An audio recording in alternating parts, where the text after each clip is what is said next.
Bom dia, professores e professoras. Bom dia, coordenadores da Diretoria Centro. Bem-vindos a mais um horário de estudo, conforme planejado e encaminhado pelo cronograma da SEDUC. Nós já recebemos o cronograma das próximas formações e encaminharemos para os professores coordenadores assim que terminar essa formação de hoje, tá? Para começar, eu gostaria de pedir desculpas pelo equívoco que a gente cometeu a semana passada. Eu acho que foi o nervosismo no momento de estudo do material, e nós apresentamos que o Primo Basílio havia sido publicado pelo José de Alencar, e isso foi um grande equívoco, tá bom? O Primo Basílio foi publicado por Eça de Queiroz em 1878, tá bom? Me desculpem. O material da semana passada já está certinho postado lá na pastinha. É só vocês assistirem a live da semana passada, que ficou gravada, e pegar o link na descrição do vídeo para baixar o material. Outra coisa, antes de começar, que a gente gostaria de divulgar uma prática muito divertida da professora Tereza, da Escola Conselheiro Antônio Prado, que junto com a Manuela faz algumas leituras de contos para os alunos e publica no Facebook da escola e no Instagram. Então, se vocês quiserem assistir, e elas convidam para que todas as crianças da rede estadual, ou pelo menos da nossa diretoria, assistam essas leituras também, é só acessar o Facebook da Escola Conselheiro Antônio Prado. Depois a gente manda o link para os coordenadores, tá bom? Pode projetar, Lu. Esqueci. Hoje estou aqui com a minha colega, a Luciana, PCNP de anos iniciais, a Mônica, PCNP de anos iniciais, e daqui a pouco um convidado surpresa, que eu não sei se é tão surpresa assim, que a gente já divulgou para vocês, e eu tenho certeza que vocês vão amar. Mas antes a gente vai relembrar os nossos combinados para as atividades, tá bom? Pode projetar, Lu. Desculpa. Pode passar.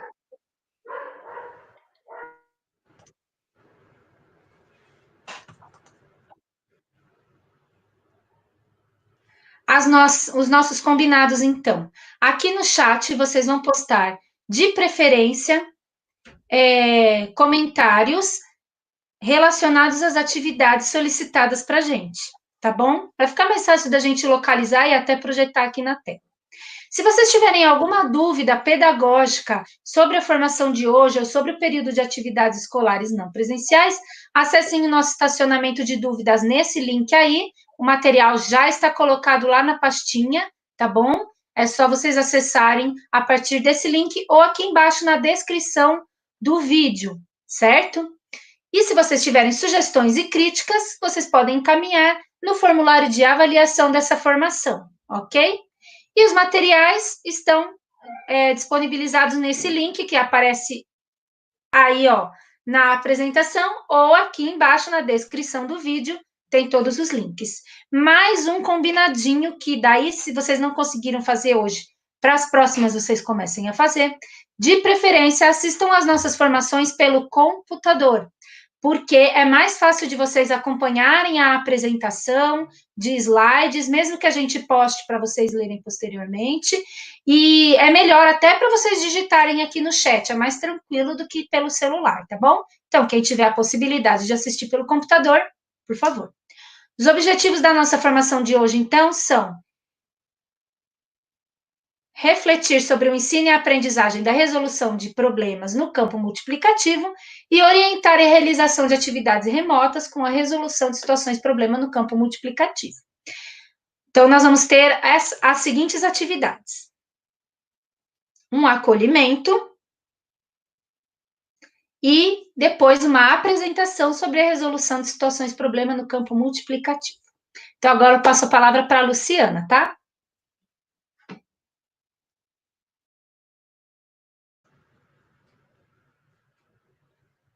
Oi, bom dia. O nosso acolhimento de hoje é uma música assim, inspiradora para que a gente possa viver melhor nesses momentos agora que a gente anda enfrentando com essa pandemia. Então, é uma música inspiradora que a gente vai tocar aí para vocês.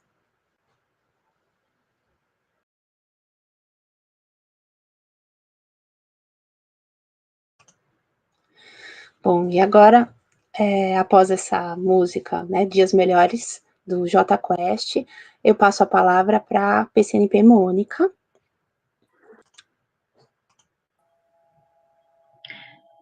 Bom dia a todos. Alguns já devem estar sabendo, a expectativa é bem grande. Estamos muito felizes de estarmos hoje aqui e acompanhados desta pessoa. De verdade, eu tenho uma admiração muito grande. Então, hoje a gente vai trazer para vocês nosso querido professor Ivan Cruz, e que vai trabalhar com a resolução de problemas no campo multiplicativo. Professor, seja muito bem-vindo e passo a palavra a você. Olá, bom dia a todos. Estão me ouvindo? O som tá bom? O som tá bom, né? Tá ótimo, professor. Então tá bom. Então, bom dia a todos. É uma satisfação estar aqui com vocês. É a minha primeira live. Estou ansioso também, né? No ponto de vista positivo e no ponto de vista de não decepcionar vocês, tá bom? Os momentos têm sido difíceis, têm sido um aprendizado para todo o grupo, né? E esperamos aí que esses momentos difíceis estejam breves de serem encerrados, tá bem? Agradeço o convite. Oi. Um minutinho, caiu a live, só um minuto.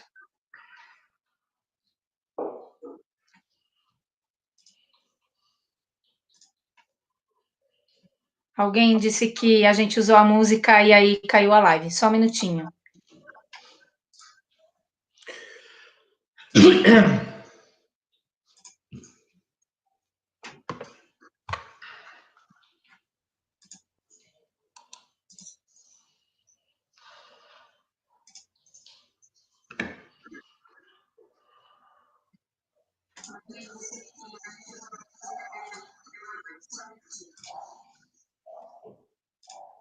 Voltamos, pode continuar.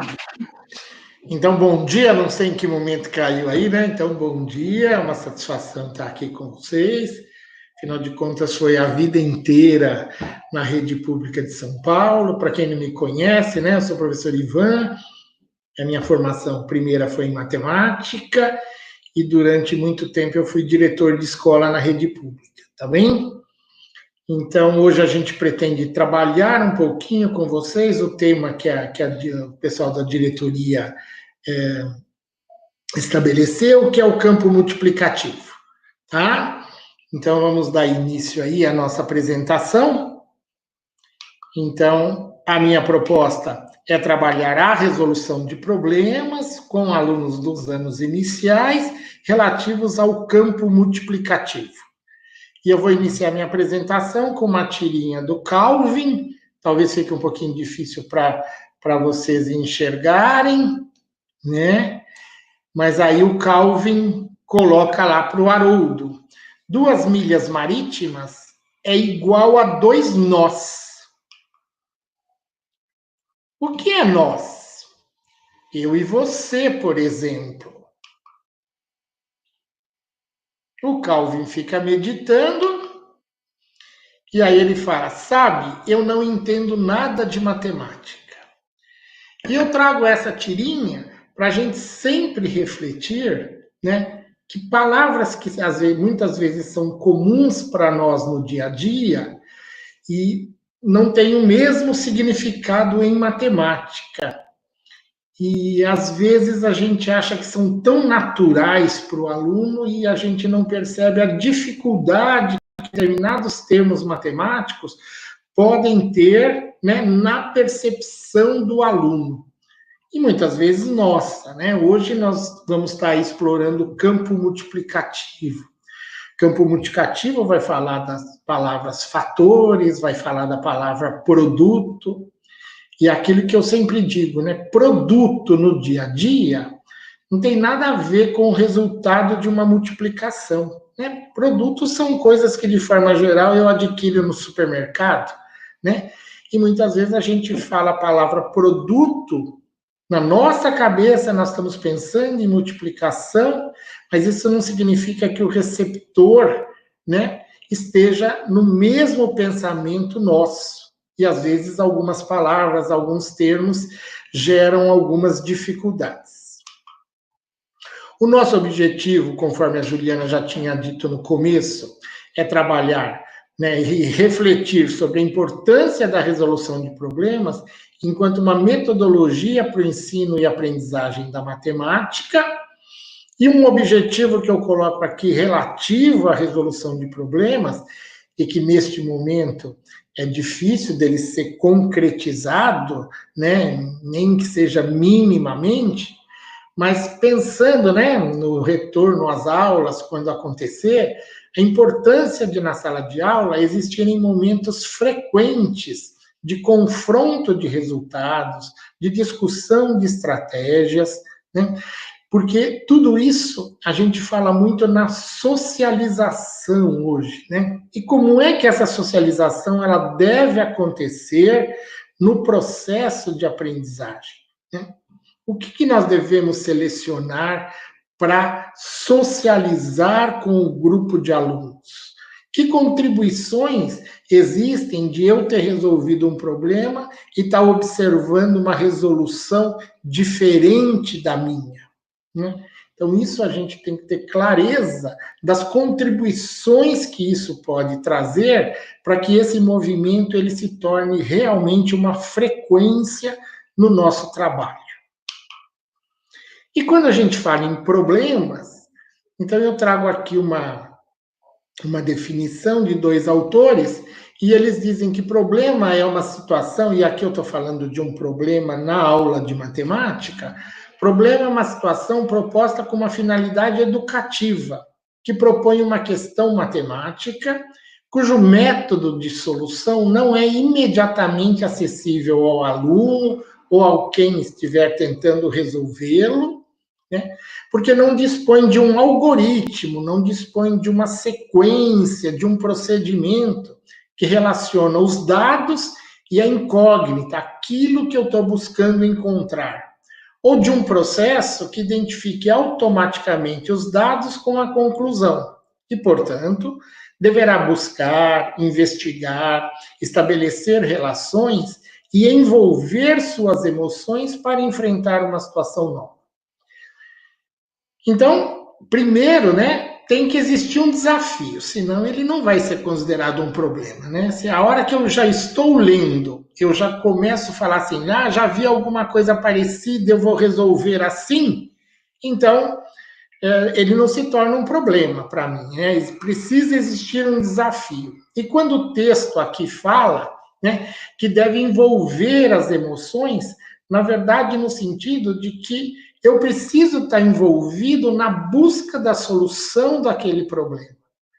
Se aquilo lá não me traz nenhum desconforto, eu não me envolvo com aquilo, aquilo não se torna um problema para mim.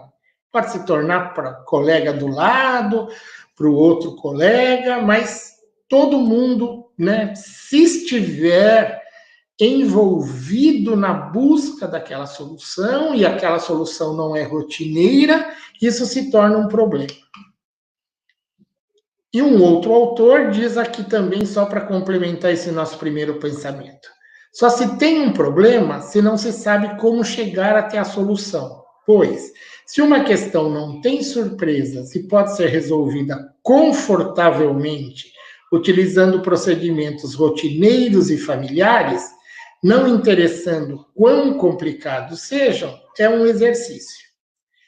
Então, aqui, para a gente ter clareza de que, no dia a dia, quando eu estou trabalhando com os meus alunos, eu preciso trabalhar com problemas, mas isso não quer dizer que também eles não sejam expostos à resolução de exercícios, né? Um exercício é uma coisa já rotineira, eu já fiz algumas coisas parecidas, eu já sei como se resolve, mas é interessante trabalhar também. Mas, ao mesmo tempo, é fundamental que, nas nossas atividades, na nossa seleção de atividades, a gente proponha as questões que tenham desafios e que aí podem ser considerados problemas. E como hoje nós vamos falar especificamente do campo conceitual multiplicativo, aqui eu gosto sempre de trazer uma coisa. Quando a gente fala em campo aditivo, campo multiplicativo, a gente está trabalhando a teoria de um francês, Gérard Vergniaud, que é a teoria dos campos conceituais.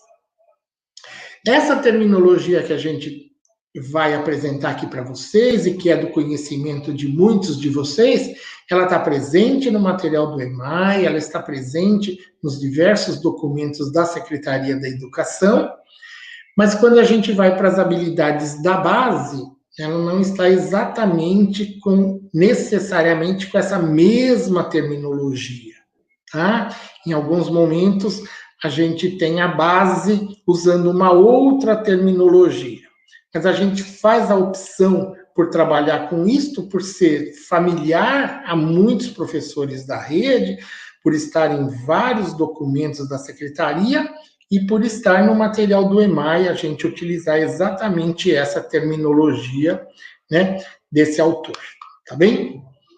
E nas estruturas multiplicativas, isso é sempre importante a gente falar, porque muitas vezes, como está usando esse termo multiplicação, pode parecer que está trabalhando exclusivamente com a multiplicação. Mas quando eu estou falando no campo multiplicativo, eu estou trabalhando com a ideia de multiplicação e com a ideia de divisão. E o que são essas estruturas multiplicativas, né? São situações problema e associadas a diferentes significados. E a gente vai apresentar aqui o quadro dos diferentes significados. Então, quando eu estou trabalhando no campo multiplicativo, estou trabalhando com situações que envolvem multiplicação e divisão, nós temos esses 4 significados: a proporcionalidade, a multiplicação comparativa, a combinatória e a configuração retangular. Eu vou apresentar um exemplo de cada uma para a gente só retomar um pouquinho isso, retomar para quem já viu isso, né, e ver pela primeira vez, talvez, o que isso significa, tá bem? E depois, mais para frente, nós vamos trabalhar 2 problemas que nós vamos resolver e vamos discuti-los. Neste primeiro momento, eu vou fazer uma apresentação dessas ideias para nós retomarmos e nos familiarizarmos com essa terminologia. Então, se eu tiver este problema, João tinha 13 patinetes, cada um tinha 4 rodas, qual o total de rodas? Quando eu olho este problema, eu enxergo que existem 2 grandezas que se relacionam: a grandeza patinetes e a grandeza rodas. E qual é essa relação entre essas 2 grandezas? O texto está dizendo: cada patinete tem 4 rodas. Então, esta é a relação que está sendo estabelecida entre as grandezas patinetes e rodas. Um patinete tem 4 rodas.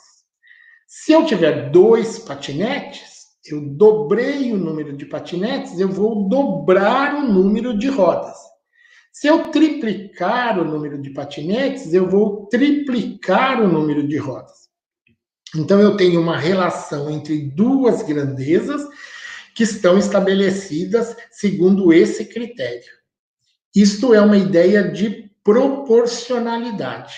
A proporcionalidade sempre relaciona 2 grandezas e relaciona por meio dessa relação entre elas. Se uma dobra, a outra dobra. Se uma triplica, a outra triplica. Se uma cai à metade, a outra cai à metade. Alguns professores já trabalharam esse problema em algumas formações, mas eu trago aqui de novo para a gente discutir agora a escrita de um menininho de 8 anos, quando estava no 3º ano, e vai resolver esse problema, né? A letra aqui na escrita do problema é minha e depois a escrita é da criança, tá bem? O que é importante a gente pensar? Ele é um problema do campo multiplicativo, com a ideia de proporcionalidade. E quando as crianças vão se aproximando disso, elas até podem enxergar essa ideia de multiplicação, mas de forma geral, na resolução, elas resolvem por meio de adições, né? Elas adentram ou na adição ou na subtração. Aqui no caso, especificamente numa adição, tá? Quando a gente vai para a BNCC, uma das habilidades no campo multiplicativo na BNCC, eles falam que a multiplicação pode estar associada à ideia de adição de parcelas iguais. E é exatamente o que acontece aqui, né? Quando a gente vai multiplicar, a gente adiciona parcelas iguais. O Vernion, ele não fala que isso é um significado, né? Isso é uma técnica de cálculo, né? O significado neste problema é um significado de proporcionalidade. Mas o problema pode ser resolvido por uma adição de parcelas iguais. E por que eu trago esta escrita para vocês, né? A gente discute muito a questão do registro das crianças. Como é que as crianças fazem, procedem esses registros? E eu digo, as crianças, muitos conseguem fazer registros próprios, mas muitos precisam de exemplos. E como é importante nós, professores, garantirmos a apresentação de registros para que as crianças expressem os seus pensamentos. E vejam aqui que esse menininho, ele escreve, né, 4 mais 4 igual a 8, 4 mais 4 igual a 8, e ele escreve isso várias vezes, né? E aí, se a gente depois, vocês forem olhar esse registro com cuidado, eles fazem 6 adições, né, de 4 mais 4, dando 12 vezes o número 4, e aqui ele tem, quando vocês têm aqui um pouquinho à direita, está escrito 4 mais 16, ele deixou esse 4 aqui para ser o 13º 4 na escrita.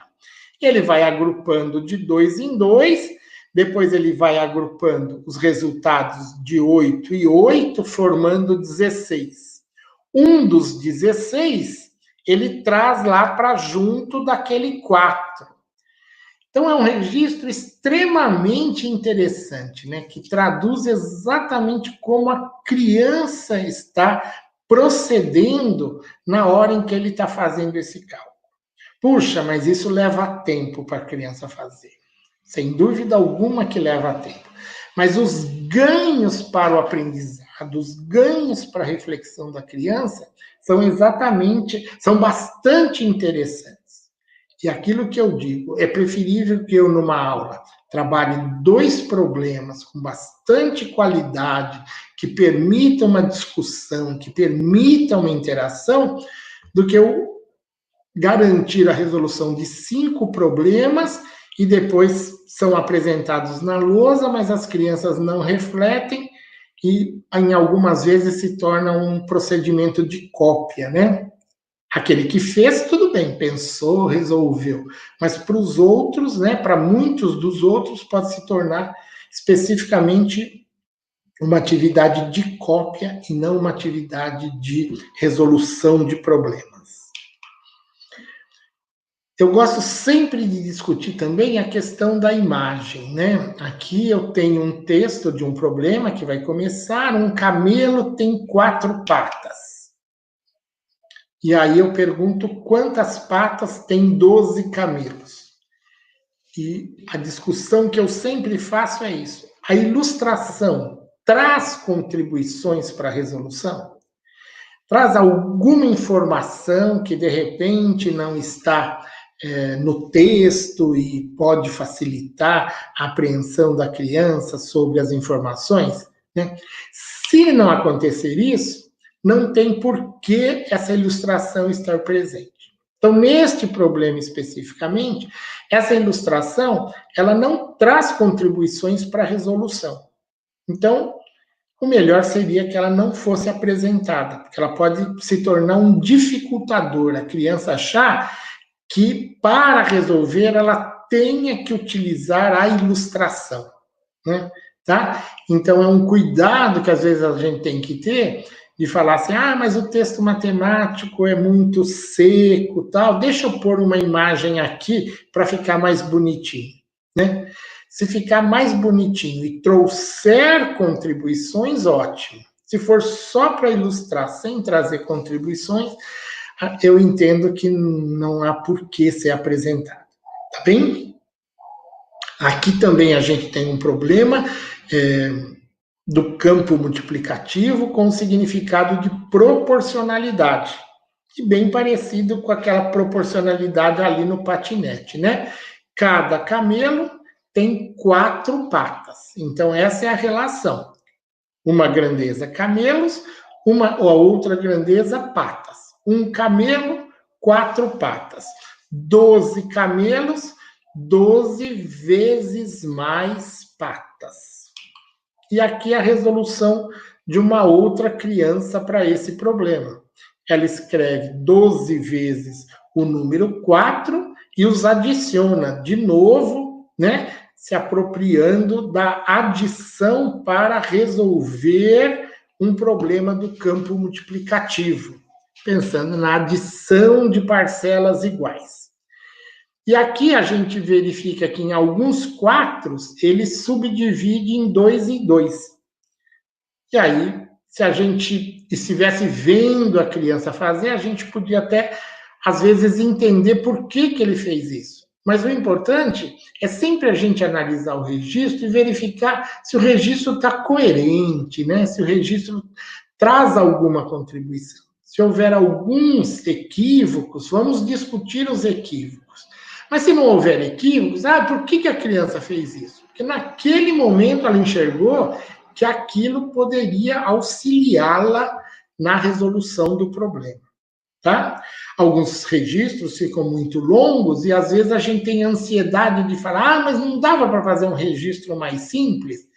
Mas o registro, naquele momento, ele está traduzindo exatamente o pensamento da criança. E isso é fundamental, é isso que eu preciso estar valorizando, né? Tentar entender como é que a criança pensa.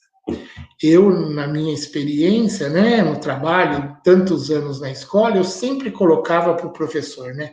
Eu me torno um professor melhor quando eu busco entender o que o meu aluno pensa. Porque se eu conseguir entender o que ele pensa, eu posso fazer boas intervenções. Se eu quero que exclusivamente o aluno pense do jeito que eu estou pensando, né, nem sempre a gente obtém o sucesso no nosso trabalho, tá? Aqui nós vamos para um outro problema, e eu não estou especificando aqui em que ano seria cada um desses problemas, tá? A gente está aqui discutindo simplesmente as ideias relativas ao campo multiplicativo. Eu tenho esta situação. Pedro tem 26 anos e a sua idade é o dobro da idade de Madalena. Quando eu faço essa apresentação, aqui não é um problema, eu simplesmente estou relatando um fato, né? Para ser um problema, eu preciso estar buscando alguma coisa. E isso é super importante a gente estar discutindo com as crianças, né? Ir fazendo essa leitura e ir discutindo com as crianças. Isso é um problema? Que informação que eu tenho? O que eu estou buscando? Aqui eu não estou buscando nada, né? Eu informei. Eu posso perguntar. Se eu posso perguntar alguma coisa, talvez isso aqui se torne um problema. Se torne um problema com solução, se torne um problema sem solução, pode se tornar um problema com mais de uma solução, né? Mas aqui, por enquanto, não é um problema. E esse tipo de leitura é fundamental que a gente faça com as crianças. Em que momento isto vai se tornar um problema? Se eu, por exemplo, perguntar isso, quem é mais velho, Pedro ou Madalena? E quantos anos tem Madalena?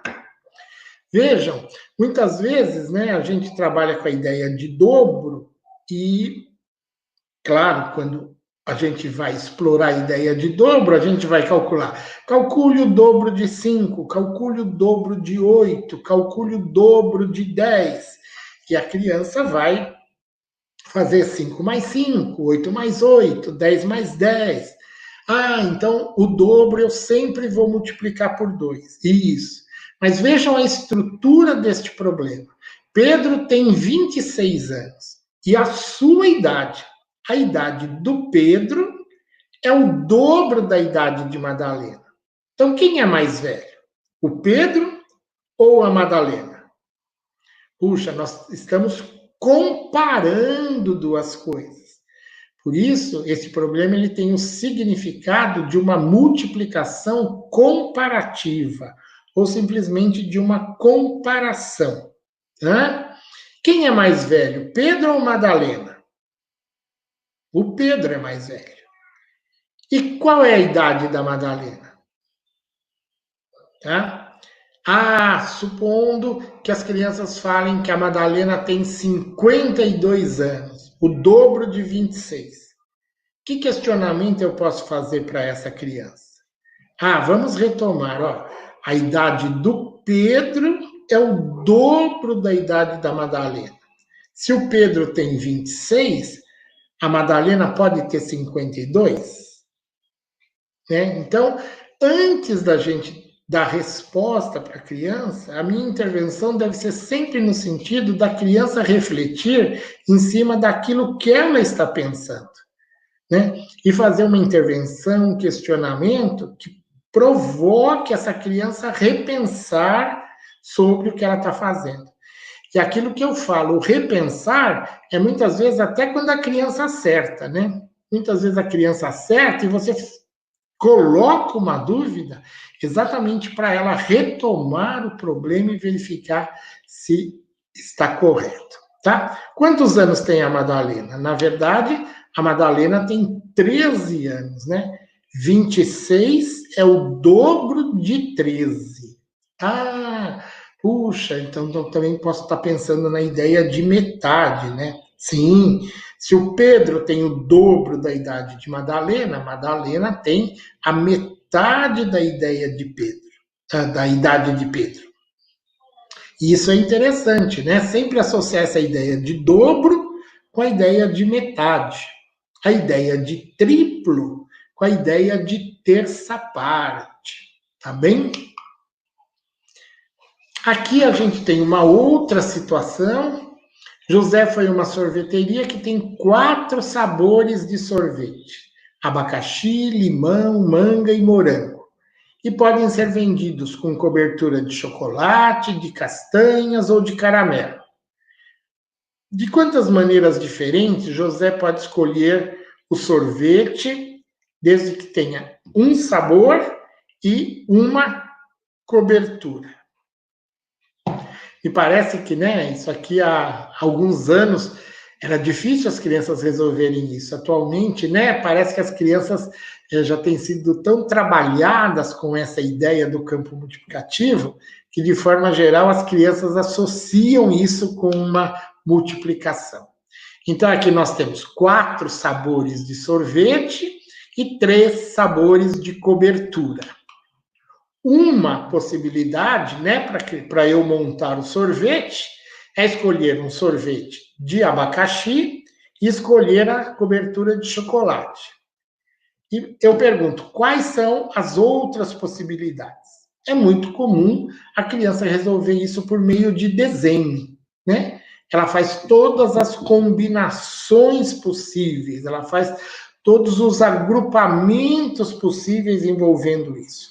E aí nós temos o terceiro significado dentro dessa nossa discussão, que é o significado da combinatória. Eu estou trabalhando um conjunto de sabores, um conjunto de coberturas. E estou fazendo associação entre os elementos desses conjuntos. Uma possibilidade para a gente resolver especificamente este tipo de problema seria a apresentação desta tabela, né? A gente tem uma estrutura de uma tabela de dupla entrada, e nessa tabela de dupla entrada eu coloquei os sabores e coloquei os chocolates. Em cada uma dessas células, nós vamos colocar, né, um resultado de um sabor e de uma cobertura. Por exemplo, sorvete de abacaxi com cobertura de chocolate. Quantas células devem ser preenchidas nessa tabela? Vejam, na horizontal eu tenho 4 células e na vertical 3. Nós temos uma estrutura de uma configuração retangular, né? É uma outra estrutura que é bastante comum aparecer nos problemas do campo multiplicativo, a configuração retangular. E aqui nós temos uma estrutura a ser preenchida de 4 por 3, gerando 12 possibilidades de escolha. E eu acho interessante esse trabalho com essas tabelas de dupla entrada, especificamente neste caso, porque no começo não é as crianças conseguem resolver esses problemas aqui bastante com registros pessoais, mas não necessariamente associam a ideia de multiplicação. E a configuração retangular, né, talvez já tenha sido trabalhada anteriormente e as crianças associem isso a uma multiplicação. Então, elas conseguem dar conta de que esse problema pode ser resolvido pela multiplicação 4 vezes 3. Tá bem? E na nossa continuidade, então, vejam, a gente trabalhou a ideia de... a gente trabalhou a ideia de proporcionalidade, a gente trabalhou a multiplicação comparativa, a gente trabalhou a combinatória, e aqui a gente tem a ideia de configuração retangular também, né?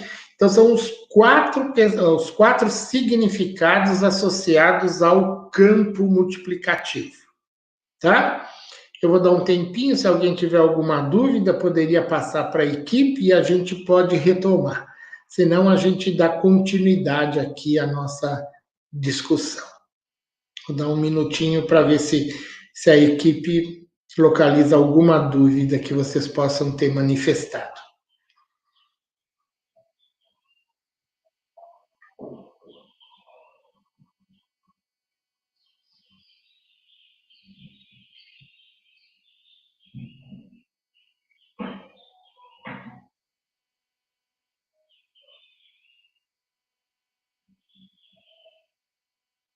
Não? Exemplo.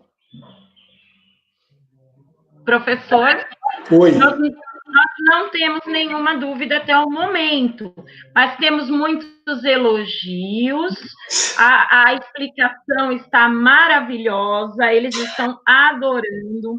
A aula, eles estão muito gratos por essa aula.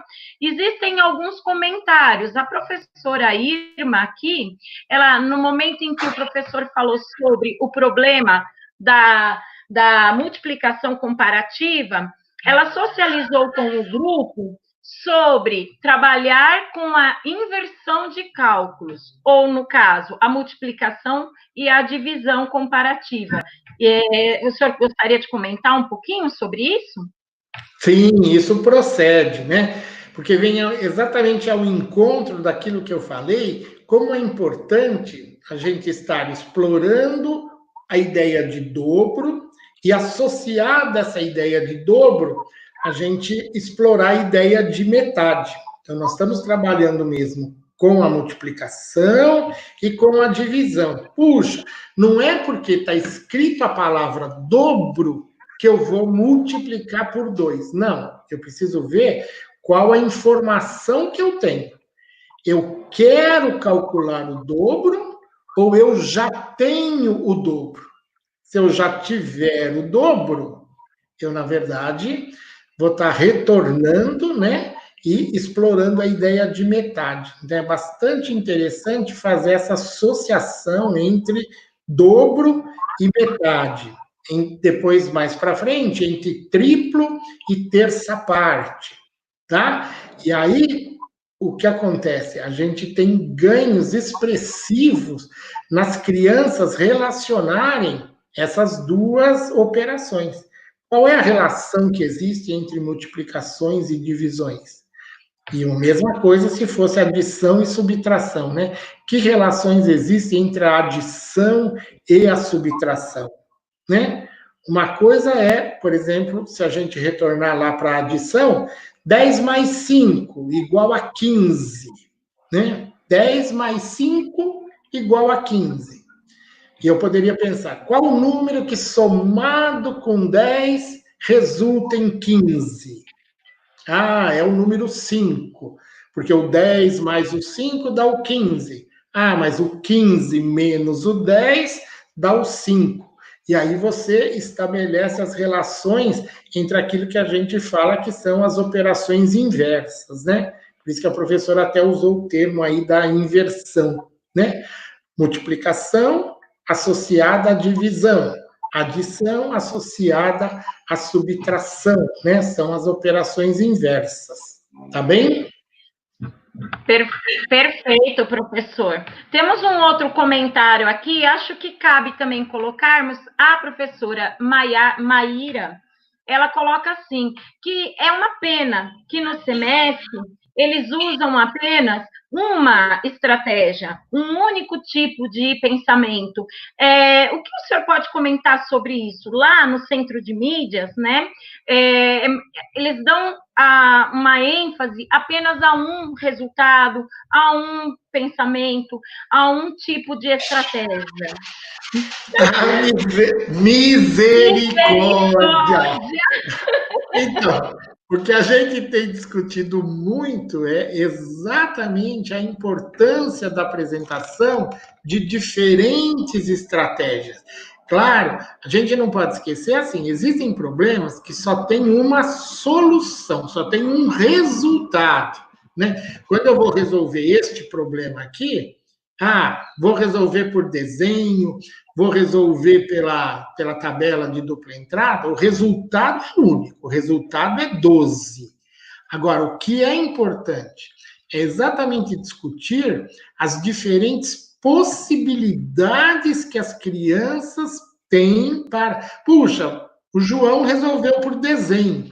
Vamos trazer aqui o desenho que o João fez, que estrutura que ele fez. A Maria usou essa tabela aqui de dupla entrada. Vamos trazer essa tabela. Quer dizer, a gente precisa garantir isso. E como é que a gente garante isso também, né? Eu, como professor, circulando pela sala de aula, né, para observar o que este aluno fez, de que forma aquele aluno fez, para trazer as contribuições. Porque muitas vezes eu falo, em alguns momentos, quando eu vou assistir algumas aulas tal, o professor, ele pede para as crianças resolverem, e aí você toma a iniciativa de falar assim, eu vou selecionar 5 crianças para virem à lousa resolver. E, de repente, vem 5 crianças na lousa, que foram aquelas que se ofereceram, tal, para vir, e as 5 resolvem do mesmo jeito. E aí eu pergunto, o que isso teve de acréscimo, né, no conhecimento do grupo? Né? Nenhum. Então, eu preciso garantir, né, diferentes procedimentos de resolução. E por isso eu preciso circular. Claro que agora não estamos nesse momento de circular, né? Mas garantir que eu veja diferentes resoluções e que essas diferentes resoluções sejam trazidas para o grupo, né? É super interessante, eu que tinha, né, na minha prática, tanto de gravar as crianças, né, eu tenho relato de criança que fala assim, puxa, eu fiz deste jeito, achei super interessante o jeito que ele fez. Achei super interessante, mas eu gosto mais do meu. Mas ele aprendeu uma outra maneira de fazer. Pode ser que naquele problema ele não se aproprie, né, efetivamente para usar aquele. Mas numa outra situação ele pode falar, puxa, para aquela outra situação, o jeito que o outro colega fez é mais interessante, ou às vezes até em função dos números, né, da quantidade numérica, né, que está ali apresentada no problema, ele fala, puxa, né, olha, se tiver um outro, o próximo eu vou fazer daquele jeito. Agora, o que eu acho que é super importante também é que eu, como professor, não fique fazendo votação, né? De repente eu trago 3 soluções para serem apresentadas na lousa e depois, às vezes, a gente fala assim, puxa, qual é a mais fácil? Né? Eu acho que esse tipo de coisa a gente precisa ser zeloso para não fazer. Não existe a mais fácil, né? A mais fácil é aquela que eu consigo compreender com mais propriedade, né? Para mim, a primeira resolução é a mais fácil. Para você, a última resolução é a mais fácil. O importante é que elas apareçam, né? E eu vou decidir o que eu acho de interessante. A Maria vai decidir quais ela considerou interessantes, mas eu fui apresentado a outras formas de resolução. E isso eu entendo que precisa ser garantido, tá bem? Perfeito, professor. Perfeito. Professor, tem mais uma professora colocando aqui, apesar que o senhor já deu a deixa, mas vamos ver se dá para completar essa explicação. Qual é a maneira mais fácil de ensinar os primeiros anos? Existe alguma maneira mais fácil de trabalharmos com os primeiros anos? E aí? Seria assim, pensando em algumas situações do campo multiplicativo ou pensando na matemática no geral? Professor, eu acredito que ela não especifica, né? Mas acho que como nós estamos falando do campo multiplicativo, nós poderíamos estar direcionando essa fala, né? Tá. Então, vejam, por exemplo, neste problema aqui de combinatória, né? Neste problema de combinatória, não necessariamente eu vou trazer a ideia de multiplicação para esse problema, mas eu vou querer registros pessoais, né? Eu vou querer que a criança desenhe todos os sorvetes e ela depois faça a contagem disso, porque isso depois vai trazer benefícios, né, nas etapas seguintes. Porque se a criança ela faz um desenho, faz um registro do sabor do sorvete e da cobertura, significa que ela se apropriou do significado desse problema. Ela conseguiu fazer a leitura, ela viu quais são as informações, ela viu o que se pretende, ela chegou ao resultado, mas ela chegou por meio de registros pessoais. E isso é extremamente interessante. A criança, ela vai se apropriando, quer dizer, dessa leitura cuidadosa de um problema, tá? Existem alguns outros problemas, aquele problema dos carrinhos, do carrinho e das rodas, né? Eu também posso dar. Ali a gente pôs 13 carrinhos, mas no primeiro ano eu ponho 3 carrinhos, né? E cada carrinho tem 4 rodas. Quer dizer, eu garantir essa questão da leitura, eu garantir essa questão da interpretação. Porque é uma coisa que a gente fala muito, né? A língua portuguesa, ela traz colaborações para a leitura e para a interpretação do problema? Com certeza ela traz, mas ela não garante, né? Porque a estrutura do texto matemático, ela é própria da matemática. Então eu preciso estar garantindo nas aulas de matemática ler textos matemáticos. E aí eu vou me aprofundando nessa leitura, eu vou dando ênfase a essa leitura, tá? A língua portuguesa vai me ajudando. Eu me lembro, muitos de vocês aí que já viram aqueles filmes do Matheus, né? O Matheus foi um aluninho da escola em que eu trabalhava, que eu filmei o Matheus durante os 5 anos dele na escola, exatamente para ver qual era a evolução do Matheus e que contribuições a escola estava dando no aprendizado do Matheus. E o Matheus, no primeiro ano, ele teve um desenvolvimento maravilhoso na matemática. E a professora dele falava assim, puxa, mas em língua está meio travado, está meio travado. Eu falava, então, Não tem importância que está meio travado. Você vai garantindo o trabalho com a língua. Mas isso não quer dizer também que a gente não tenha que avançar no conteúdo matemático, né? Puxa, porque ele está dando conta, desde que eu leia para ele, desde que eu não estou pensando por ele, mas eu estou fazendo a leitura para garantir a evolução dele no conhecimento matemático, né? As estruturas matemáticas dele é que fazia, né?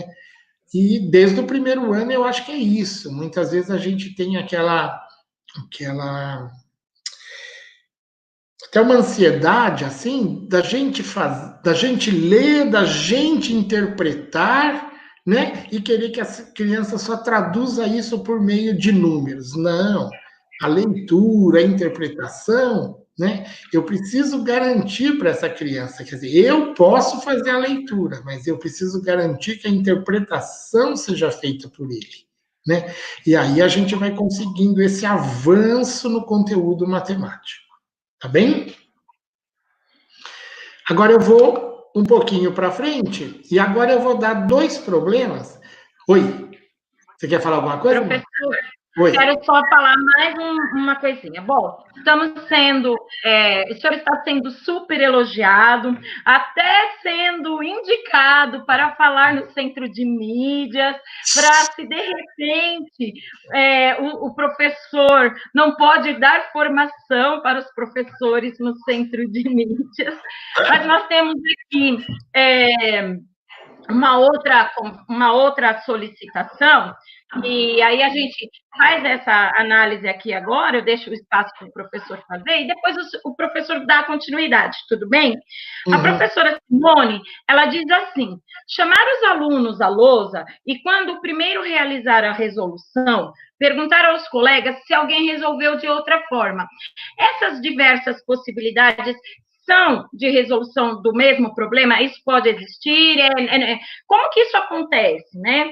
É normal? Como a intervenção eu acredito que nessa fala da professora, ela queira saber quais as possíveis intervenções que ela pode auxiliar aí. Quando ela chama o aluno e aí vai outro.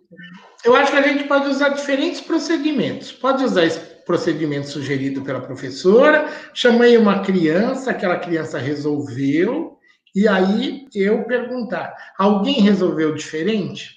Exatamente para que a criança esteja atenta àquilo que está lá, e olhar para o seu e verificar, né, fazer essa análise. Está igual ao meu? O procedimento é o mesmo? Não, é diferente. E aí a criança, outra criança pode se apresentar. Posso fazer isso em um momento. Agora, eu digo assim, muitas vezes eu tenho crianças que fazem algumas situações extremamente interessantes e não se sente à vontade de ir à lousa, né? E se eu, professor, não circulo pela sala para perceber isso, aquele procedimento não vai ser socializado com o grupo. Por isso que eu considero também super importante, né, essa circulação do professor, por 2 motivos, né? Porque tem criança que só pergunta se você estiver perto. Se você estiver longe, a criança não se sente à vontade. Então, eu preciso garantir, né, que essa criança se sinta à vontade para tirar dúvidas e tal. E quantas vezes a gente tem resoluções extremamente interessantes e que existe alguma incorreção no processo e o resultado fica errado. Então, quando eu chamo a criança na lousa e deu 20, né, e eu falo, alguém fez diferente? Eu fiz bem diferente, fiz de uma maneira bem interessante, mas eu errei em alguma coisa e o meu deu 18. E como eu já sei que dá 20, eu não me ofereço a ir, né? E aí a gente perde, de repente, de apresentar uma maneira extremamente interessante, né? E até discutir aquilo que eu falo, quando você tem correções, vamos discutir até onde esse problema está sendo resolvido de forma correta. Onde será que eu errei? Será que foi porque eu somei 5 com 2 e tal, por isso que o meu deu 18 lá no final, né? Puxa, até aqui estava indo bem. E depois, aqui, ó, puxa, o meu pensamento está correto. Olha, mas como eu tinha errado o cálculo ali de 5 mais 2, eu mantive 5 ao invés de colocar 7. A hora que eu continuei, só cheguei no 18 e não cheguei no 20, tá? Então, por isso que a gente tem que estar olhando aí diferentes procedimentos, quer dizer, diferentes procedimentos do aluno, mas diferentes procedimentos meus como professor para fazer o processo de socialização, tá? Muito obrigada, professor. Muito obrigada, professor. E agora podemos dar continuidade na atividade e voltamos com as dúvidas após a atividade, tá bom? Tá bem, então. Então, agora nós vamos resolver 2 problemas que vão ser apresentados aí para vocês e eu vou dar um tempinho para vocês resolverem. Para a gente ver todo o nosso processo de leitura, todo o nosso processo de resolução. Eu gosto, né, quem já viu alguma formação comigo, eu gosto muito de, quando a gente está usando o PowerPoint na escola, usar um problema apresentado por partes, porque aí a gente garante uma leitura mais cuidadosa por parte das crianças, e aquilo que eu falo, né? Na medida em que eu não apresentei o texto por completo, as crianças não sabem o que eu vou perguntar. Então, a possibilidade de nós lermos em conjunto, de nós discutirmos em conjunto é maior.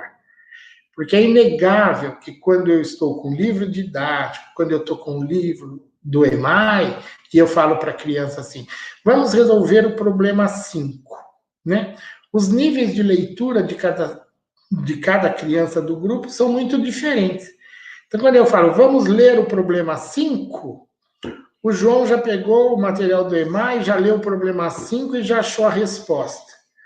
O Pedro está procurando o material do EMAI. O João achou o material do EMAI, mas não acha onde é que está o problema 5, né?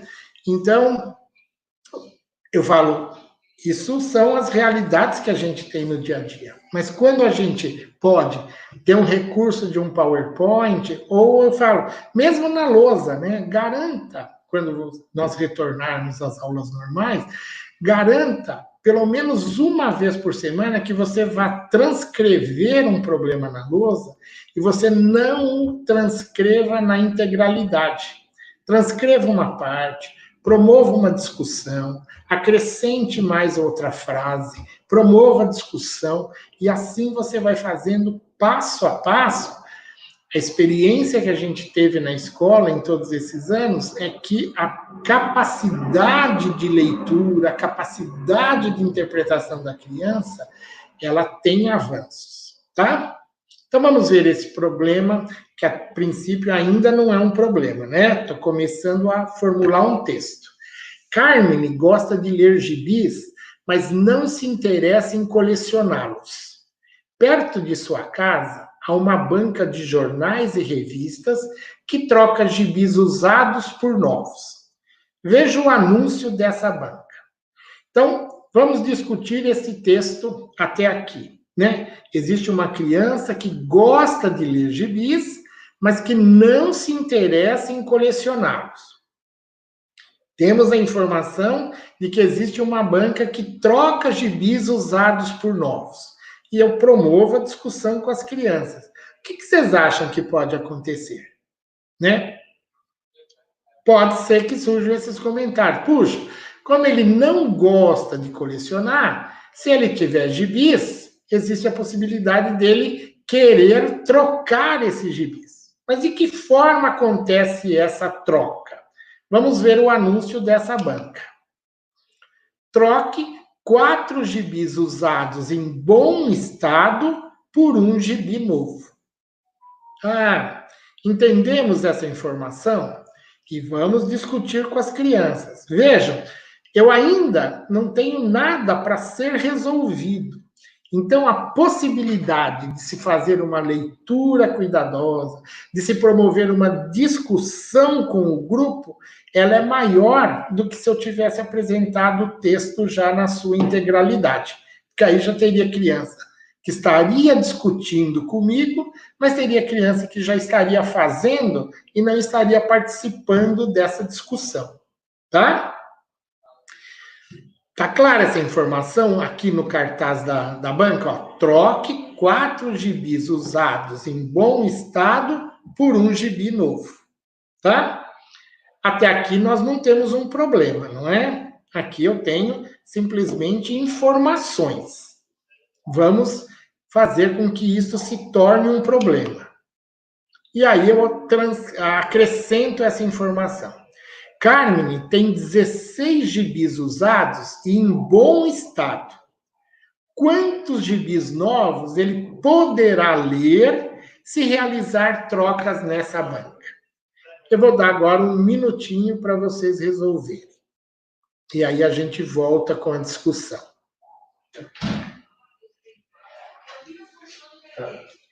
Vai estar no vídeo? Não.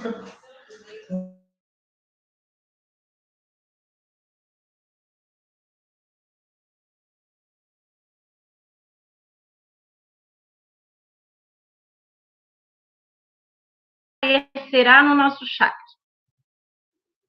Meninas e meninos, como o professor Ivan bem colocou, agora vocês respondam para nós no chat e justifiquem suas respostas. Vamos ver aí qual será as respostas, ok?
Professor Ivan, já passou o tempo, tá?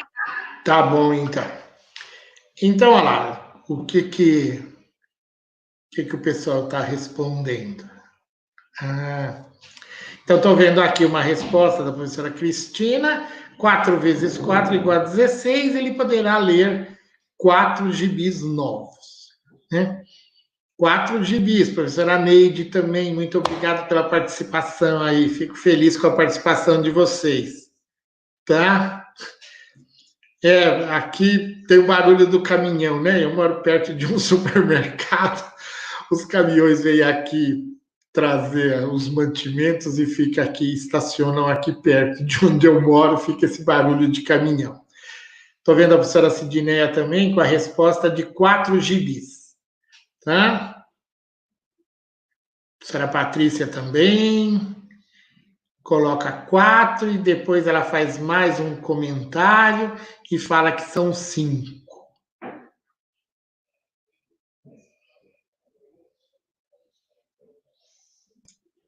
Pode ir agora, professor.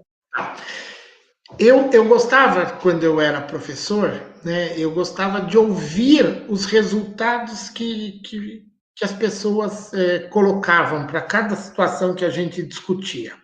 E eu tinha o hábito de ficar ouvindo os resultados e colocar na lousa. Isso quando eu estava trabalhando lá com as crianças, de primeiro ao quinto, quando eu era professor e dava aula no ginásio, no ensino médio, e quando eu dava aula na licenciatura, né? Eu achava que era uma prática que era interessante em todos os níveis. Eu ouço os resultados e eu vou escrevendo na lousa. e muitas vezes só o fato de escrever resultados na lousa faziam com que as pessoas repensassem a sua resolução, né? Puxa, eu ouvi 4, eu ouvi 4, eu ouvi 4, eu ouvi 4, mas eu ouvi 5. Puxa, por que será que alguém falou 5? Peraí, deixa eu ler de novo. Será? Né? Então, acho que é super interessante a gente também utilizar essa estratégia, né? Uma coisa que é super importante é o que vários autores falam, que é o procedimento da validação. Em que consiste o procedimento da validação? Eu estou resolvendo um problema, eu encontro a resposta. Muitas vezes eu encontro a resposta e pronto, não retomo o problema. Não retomo o problema. Encontrei a resposta, pronto, escrevo lá a resposta. O procedimento da validação é: encontrei a resposta, volto para o texto. Volto para o texto e vejo. Essa resposta que eu encontrei era exatamente o que estava sendo pedido? Essa resposta que eu encontrei, ela está de acordo com as informações? Então vamos voltar aqui, ó. Quem encontrou 4, né? Então pegou aqueles 16. Era só um pouquinho que eu me perdi aqui nos slides. Pegou aqueles 16 gibis, né? A cada 4 gibis, ela vai trocar por um gibi novo. Então, eu fiz um esqueminha aqui. Peguei esses 4 gibis e troco esses 4 gibis por um gibi novo. Então, o Carmen foi lá na banca e trocou. Mas ele tinha 16 gibis. Então, ele pode, para cada grupinho de 4, ir lá e fazer a troca por um gibi novo. Tá certo? Então, ele consegue 4 gibis, e aí, provavelmente, como ele gosta muito de ler, ele vai fazer a leitura disso.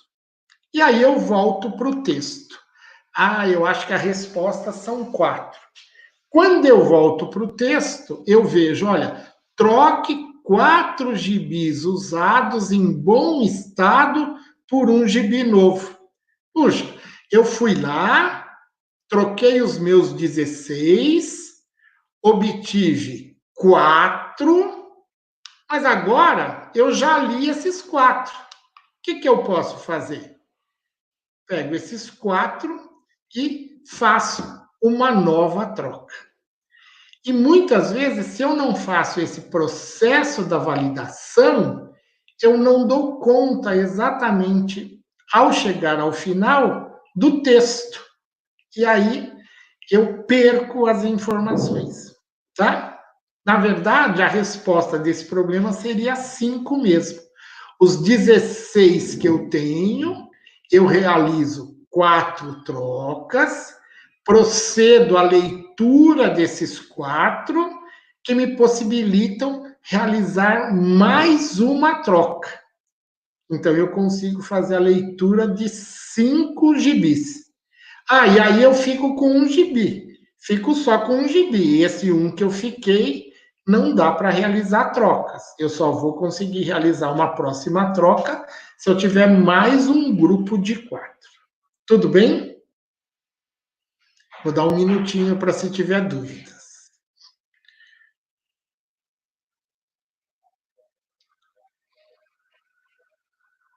Esse procedimento da validação, ele é fundamental no processo. E o que eu falo, muitas vezes eu, como professor, eu fico ansioso com o tempo, chega na resposta, a resposta está certa, eu sei que a resposta está certa, eu não começo a fazer esse procedimento com as crianças. E eu preciso garantir, efetivamente, esse procedimento com as crianças, tá? Que aí pode ser que se torne um hábito a elas, né? No primeiro momento sou eu que estou puxando esse procedimento da validação. Depois as crianças percebem, puxa, a hora que eu encontrei a resposta, eu devo voltar para o texto, eu devo verificar se aquela resposta é adequada, será que não está faltando alguma coisa, tal, tá bem? Equipe aí, está vendo os comentários? Tem alguma coisa ou posso ir para frente? Pode ir para frente, professor. Pode? Então, agora vamos para mais uma situação. Temos mais um problema, eu estou chamando esse problema as mensagens dos amigos, tá? E o texto vai me trazer esta informação. Eu não vou ler, vou deixar um minutinho para vocês lerem. E daqui a pouquinho nós vamos fazer um comentário.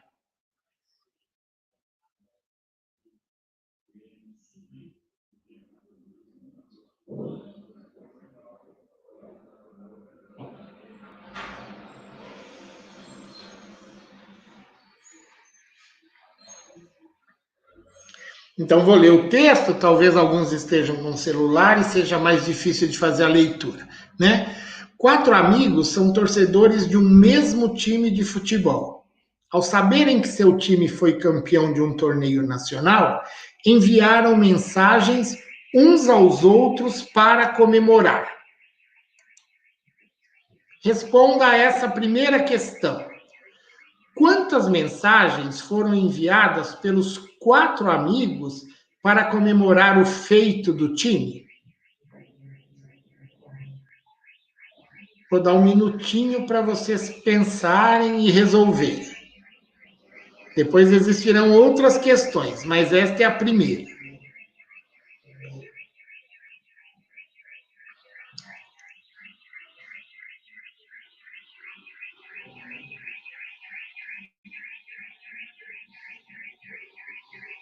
Desculpa, só deixar o microfone no mudo um minutinho, enquanto elas respondem, Tá. que tá dando eco.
Então, vamos voltar.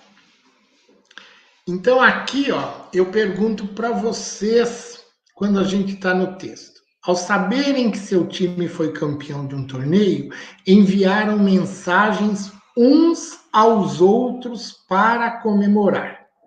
Vamos pensar em 4 amigos, né? Peraí, estou aqui. 4 amigos. E eu pergunto assim, o A, ele vai enviar 3 mensagens, não é isso? O amigo A enviou mensagem para o B, enviou mensagem para o C, enviou mensagem para o D. Vamos supor que o amigo B já recebeu a mensagem. Eu faço esse questionamento para vocês. O B manda mensagem para o A? Puxa, tenho dúvida. Quem é que vai resolver para mim essa dúvida? Tem que ser o texto. Então, ao invés de eu dar resposta para o meu aluno, posso até voltar com ele e fazer a discussão. Vamos voltar para o texto. O A mandou uma mensagem para o B. Esse é o questionamento que eu estou fazendo. E eu estou perguntando. O B manda mensagem para o A? Vamos voltar para o texto. Ó. Ao saberem que seu time foi campeão, enviaram mensagens uns aos outros. Então, aqui o texto está garantindo. Não importa que eu tenha recebido a mensagem. Eu vou mandar mensagem para o B, eu sou o A. Eu mando mensagem para o B. Mas o B manda mensagem para o A. Eu mando mensagem para o C. O C manda mensagem para mim. Tá? Então, no primeiro momento, quando a gente vai fazer a intervenção, é super importante que a gente volte para o texto, porque é o texto que vai permitir a minha interpretação do problema. E é o voltar para o texto que vai garantir que o meu aluno começa a ter essa prática de retornar ao texto e buscar uma leitura e uma interpretação. Todos os estudos, né, que falam de resolução de problemas falam as crianças não sabem ler e interpretar. Mas será que na minha didática do trabalho eu estou garantindo isso? Vamos voltar? Vamos ler novamente? Vamos pegar o texto? Vamos dissecar esse texto?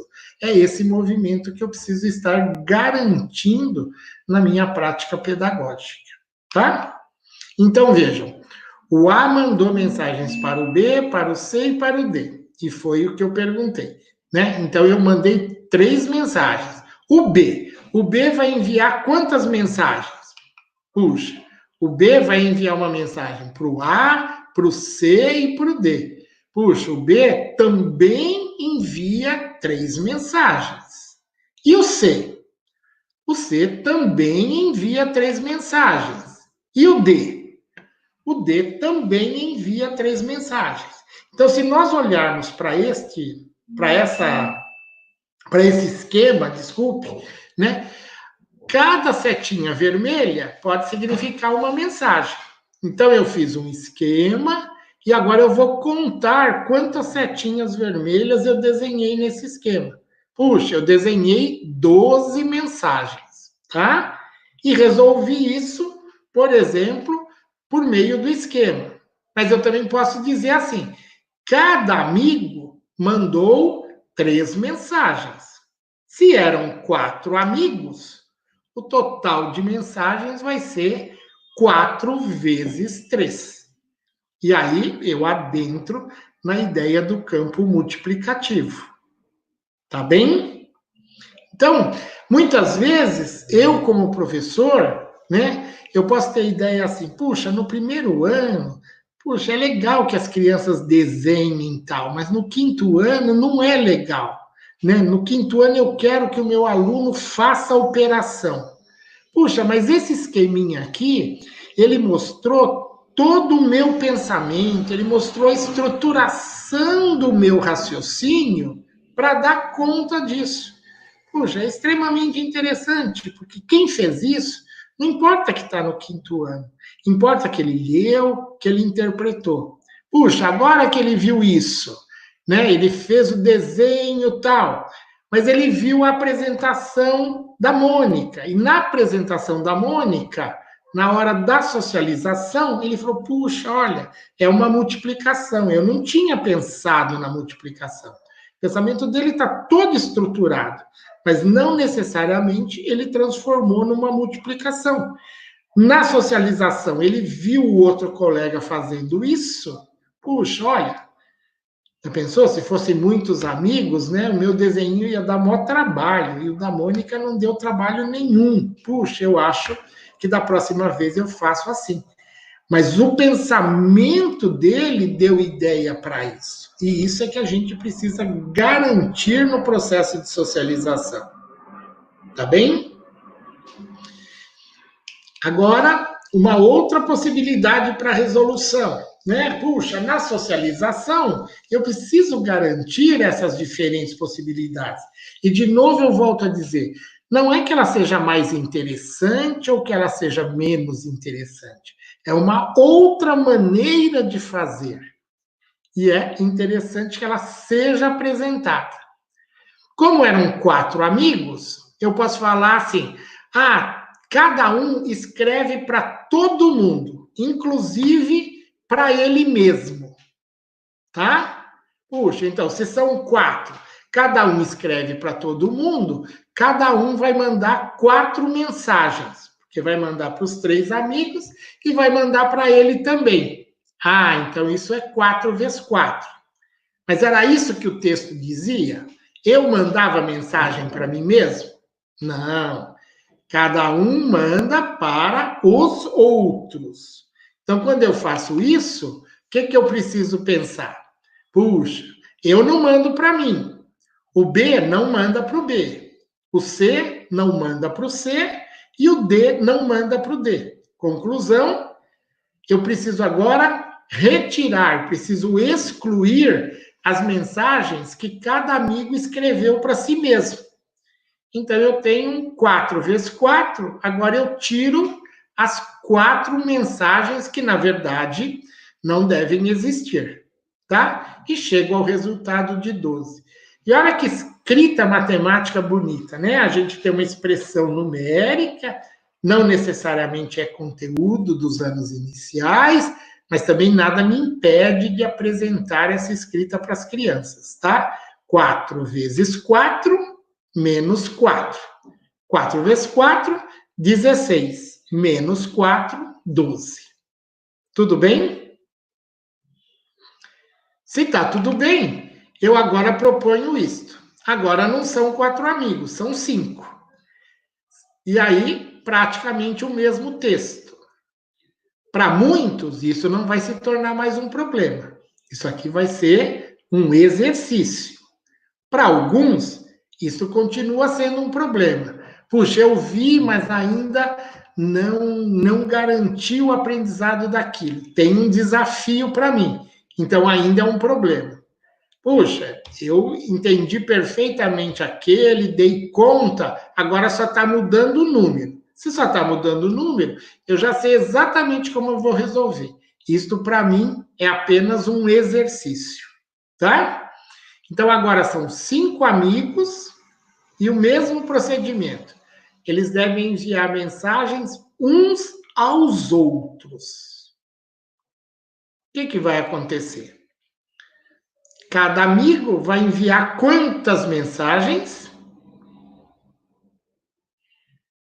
Cada amigo vai enviar 4 mensagens. Se são 5 amigos, então nós vamos ter 5 vezes 4. Perfeito, professora Sueli, professora Marta. 5 vezes 4, 20. Puxa, olha, mas eu gostei daquela segunda forma de resolução. Eu vou fazer 5 vezes 5 menos 5. 25 menos 5, 20. É aqui que eu falo, né? O resultado, qualquer que seja a maneira que eu resolva, o resultado desse problema é 20. O que eu preciso garantir são os diferentes procedimentos, porque a resposta desse problema é única, 20. Mas os procedimentos podem ser diversos, né? Posso fazer um esqueminha, como eu fiz naquela primeira parte, me apropriei de que é um problema do campo multiplicativo, já resolvo direto pela multiplicação 5 vezes 4, ou gostei daquele outro jeito que o outro colega apresentou, e eu quero fazer igual o que a professora, o que a Marina lá fez. Puxa, vou fazer 5 vezes 5 menos 5. Gostei dessa forma de escrever e tal, né? As crianças têm aí maneiras diferentes de julgar o que eles acham também mais interessante e tal, né? E isso é bastante produtivo. Tudo bem?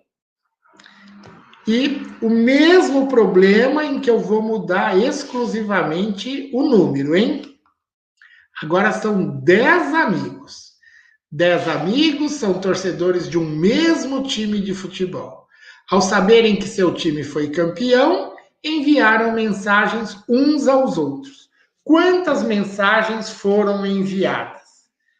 Tem gente que vai falar, nossa, agora tá fácil. E vou resolver até dos dois jeitos.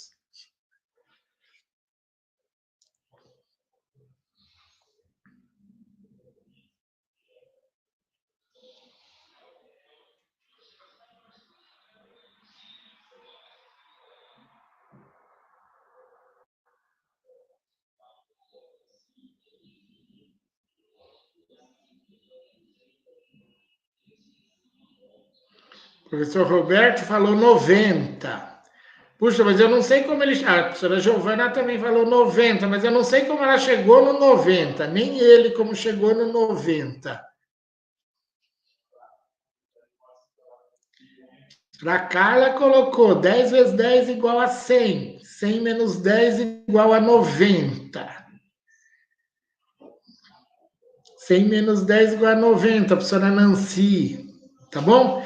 Então, acho que isso que é fundamental, né? Olha lá, eu posso fazer o 10 vezes 9 igual a 90, ou eu posso fazer o 10 vezes 10 menos 10, ou seja, 100 menos 10.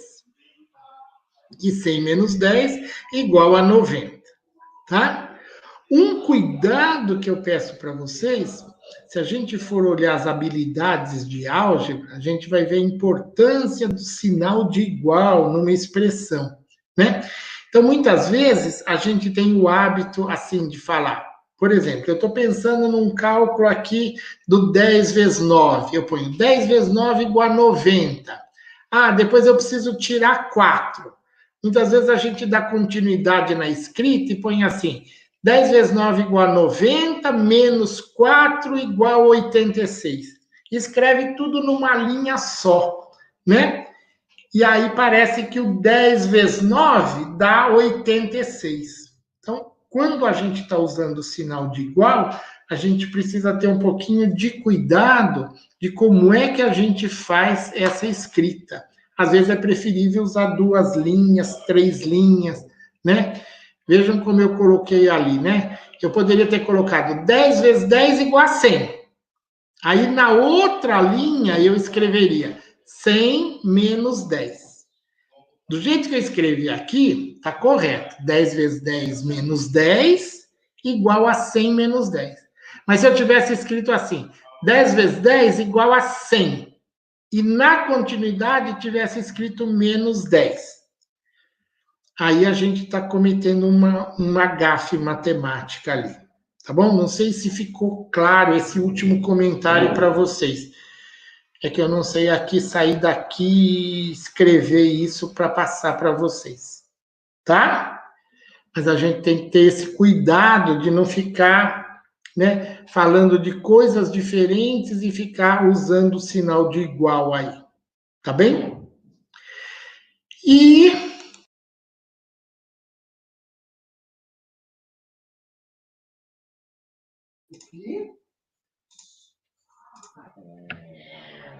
Professor, vamos lá, então. Mônica, ele caiu. Ah. Um minuto que ele teve um probleminha na internet, tá bom? Internet. Mas enquanto ele não retorna, a Mônica vai dar uma explicaçãozinha aí para vocês. Vamos dar, então, um link com a nossa tarefa à distância. Vamos só recapitular aqui. Então, para a resolução de problemas, como o professor Ivan colocou, nós temos ali a dificuldade, um grande desafio. Nós precisamos olhar algumas etapas. Só vou recapitular, gente. Então, vamos lá. Primeiro, compreender o problema.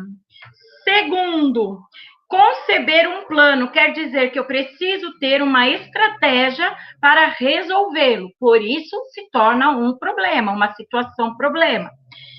E executar o plano. Então, quando vocês põem em jogo o que vocês já sabem, o como vocês vão estruturar, vocês estão tentando resolver. E, obviamente, na sequência, como disse o professor, refletir sobre este problema.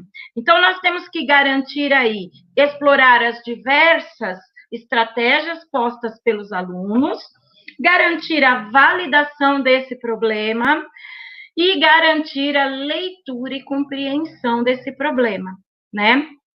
Nós vimos uma professora, a professora Kaori, que em determinado momento, ela colocou para nós, aqui no chat, um trabalho realizado à distância, nesta semana mesmo. E ela comenta que a seguinte situação, eu não sei se as meninas vão conseguir achar esse registro, mas ela trouxe para os alunos a escrita, o trabalho com resolução de problemas, né? Meninas, eu estou... agora achei. Então, vamos lá. Ela coloca o seguinte, que nessa semana ela trabalhou com o campo multiplicativo e... desculpa. Agora o professor Ivan voltou, eu até repito, e ele pode completar a fala. A professora Kaori trabalhou com as crianças, nesta semana, inclusive, com o campo multiplicativo, e foi bem interessante notar que, no começo, eles fizeram um registro através dos desenhos. Mas, na sequência, no final já de semana, eles mostraram as diferentes formas de resolver o problema. E como ela deu aula online, professor, os alunos tiveram um tempo para explicar, para comentar como eles resolveram.